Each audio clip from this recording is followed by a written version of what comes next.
संसारिक पुत्र की बात जो होती है, संसार में लोगों को पुत्र के लिए पहचान नहीं होती है।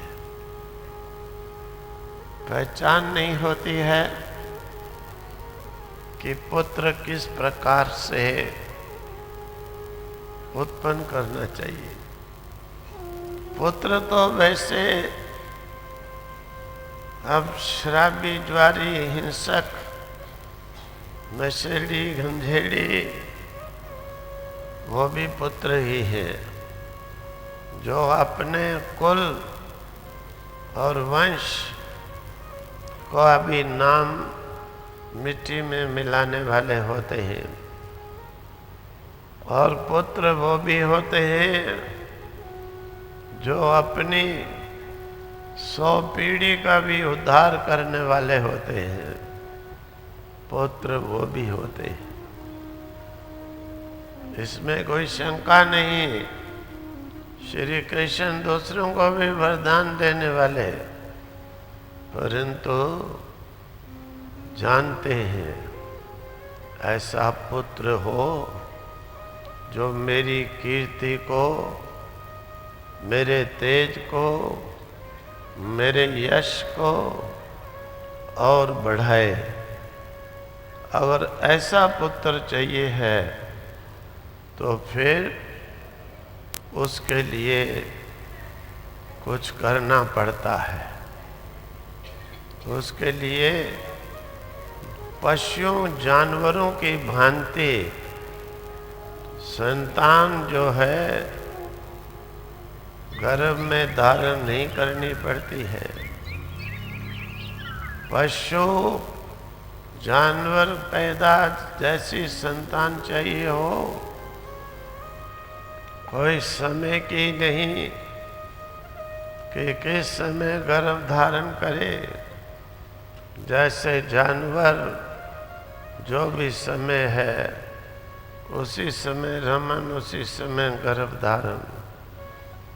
अगर मनुष्य भी ऐसा ही है, इस विद्या से अवगत नहीं है, अगर ये नहीं जानकारी रखता है, समझ लो वह भी पशु जैसी संतान को उत्पन्न कर रहा है। कश्यप जी ने दीति को मना करने पर भी उसने जबरदस्ती कहा, नहीं मुझे अभी संतान चाहिए।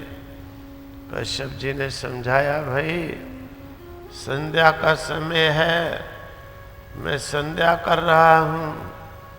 महाकाल भूतगणों के साथ इस समय विचरते हैं। इस समय स्त्री का गर्भ धारण करना, रमन करना महापाप होता है, महादेव जी का दोष होता है। लेकिन उसने नहीं माना, चलो गर्भ धारण कराया।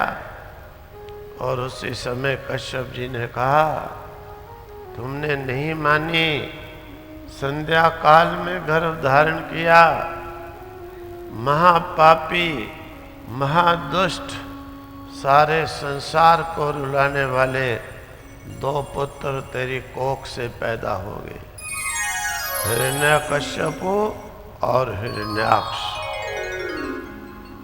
इसीलिए यह प्रत्यक्ष है, प्रमाण है कि मनुष्य को और उचित संतान चाहिए।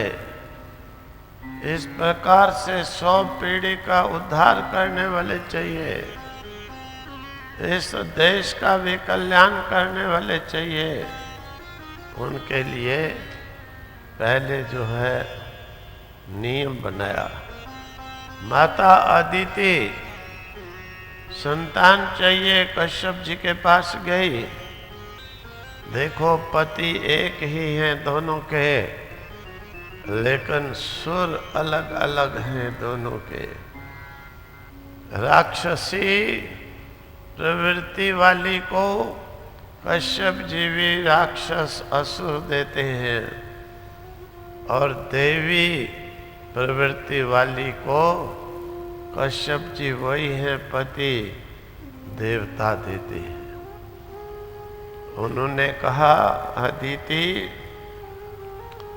संतान चाहिए श्रेष्ठ, पयोव्रत का उपदेश दिया, जाकर इसका पालन करते हुए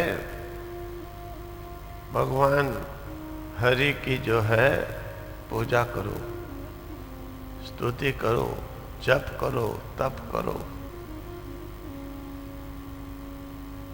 और संतान मिली, संतान मिली ब्राह्मण भगवान माता अदिति के गर्भ में आए। अगर इस प्रकार से संतान को प्राप्त करते हो, उत्पन्न करते हो, धारण करते हो, तो संतान मिलेगी ऐसी। श्री कृष्ण भी चाहते हैं, स्वयं अवतारी पुरुष हैं, फिर भी चाहते हैं महादेव जी की लीला जानते हैं, ऐसा पुत्र प्राप्त हो।